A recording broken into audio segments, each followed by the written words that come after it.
For more on this, I want to bring in Jasvina Shah. She's a reporter with College Hockey News, and she joins us now from Princeton, New Jersey. And your piece yesterday in the Globe and Mail is called "No, This is Not a Watershed Moment for Hockey." What about these stories makes you think that we won't see real change in the culture of hockey? Honestly, it's not so much the stories, but that I think a lot of people who've been around hockey long enough kind of know this is the case. If you're really familiar with the culture, then you know that there's really no system in place for victims of abuse to say anything because, God forbid, should you mention something to a coach, like you're going to get kicked out. The central part of this piece was sort of Akeem Alou, and he said that, if I'd said anything, they would have kicked me out. And I think it's, like you mentioned, Patrick Sullivan's tweet where he said, I wrote about this in my book 4 years ago. These aren't the first times these allegations have been thrown around. I don't want to say thrown around because that minimizes it, but these aren't the first time we've heard allegations like this, and nothing has changed yet. And in order for it to change in the future, there has to be a solid commitment to that. And, I haven't seen anything from any of the governing bodies, be it USA Hockey, Hockey Canada, the NHL. You had the NHLPA being if you have concerns, please tell us privately, don't tweet them. And that's really disconcerting to hear. Mm-hmm. And, since you mentioned Alou, you also wrote in your piece about Brad Treleving, who is the GM of the Calgary Flames. And maybe just characterized, what you were the point you were trying to make about how he talked about it, how it was a difficult time for him and the Flames, but... Yeah, he was basically centering himself and the Flames when really, they're not the victims in this situation. Akeem Alou, any other players who had dealt with Peter's abuse are the victims. And the way, it's just I get that if for legal purposes he can't say racism or whatever, but he didn't need to say a lot of the things he said. He didn't need to say now we're moving on, which is another kind of red flag to me, because if you want to actually change things, you can't just say, hey, well, it's over, we're done with it. We want to focus on us going forward. That's not how it works.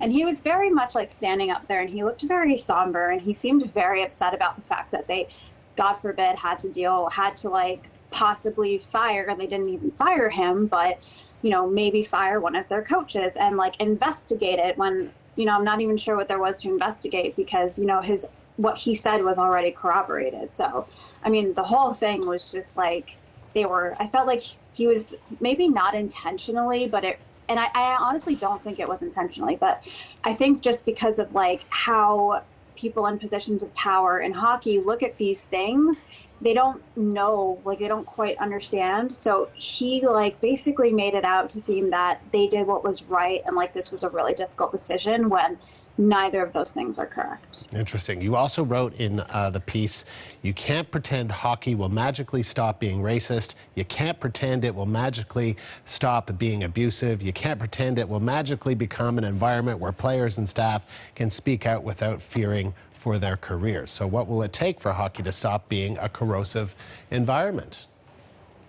I wish that you could kind of just scrap it all and start from the beginning, but I don't think that's a possibility. And I think one of the first things that you have to do is you really have to emphasize education on all of these matters, and you have to emphasize it at the bottom. So at the kids who are playing in, youth hockey, whatever, midget minors, or I know that they're kind of changing the names now. So that's really the responsibility of Hockey Canada and USA Hockey. But then you also have to educate the people at the top, which is another responsibility that I think these governing bodies are really failing on. They're not vetting the people they're allowing to coach kids.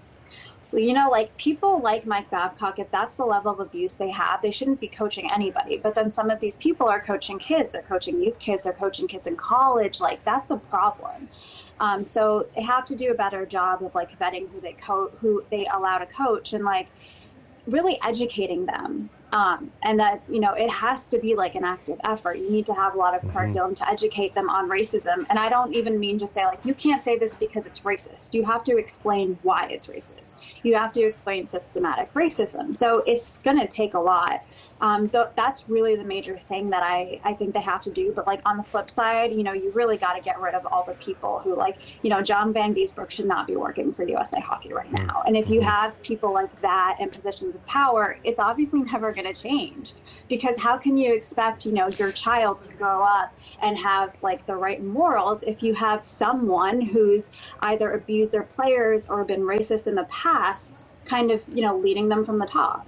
But we have seen in recent days, right, an investigation by the Calgary Flames that resulted in Bill Peters', whatever you want to call it, forced resignation, whatever it was. And now Mark Crawford has been suspended pending investigation by the Blackhawks. So is this on the road towards kind of making change?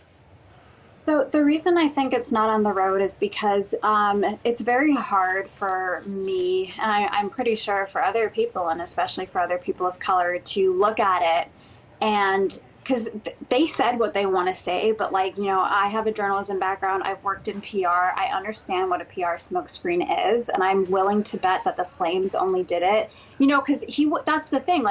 Treliving wouldn't answer hypothetical questions. What would you have done if he hadn't resigned? And he refused to answer that. So I don't even know. We don't know. Would they have fired him? They mentioned going through the investigation, but there really wasn't that investigation to that extent. Really, it wasn't needed because you already had the eyewitness accounts. And they said that they handled it quickly, but they really didn't. And even with the Blackhawks, I don't know how much of it, I think the problem is that we don't know how much of it is actually done because they have the right morals, and more done just because they know that people are mad, so we need to appease them. Really good to talk to you. Thank you very much. That's Justina Shaw, a reporter with College Hockey News, speaking to us.